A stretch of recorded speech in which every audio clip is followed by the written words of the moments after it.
Ano tayo dito? Zone Test 400 na. So ito is may dala si bossing na sariling aux light tsaka sariling horn. So ito yung dala niya. Itong model na to tsaka itong horn na to. So provided yan ni bossing. Dito lang sa atin pina-install. So syempre dahil para sa ganyang klase ng light set at ganong klase ng horn. So ang ginamit natin dito is yung ground zero natin na 7 modes wiring harness kit. Yan. Tapos para doon naman sa horn yung ating ground zero na loud horn wiring harness kit. So yan. So yun yung pagkakalatag ng wiring.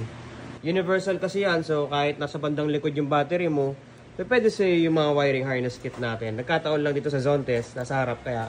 Ayan, medyo marami tayong labis pero nakatak naman ito na maayos. Ayan yung pagkaka-install nyo na master dito. Ayan. Sakali may nabili na kayong lights or may mga nabili na kayong horn. So for installation, yes, tinatanggap natin yan. Yung kan light set, yung mga gumagamit ng 7 modes. Yan, meron tayo ng mga wiring harness kit para dyan. With passing pala to. Ito pala yung 7 modes with passing natin. Kaya kasabay nung ano.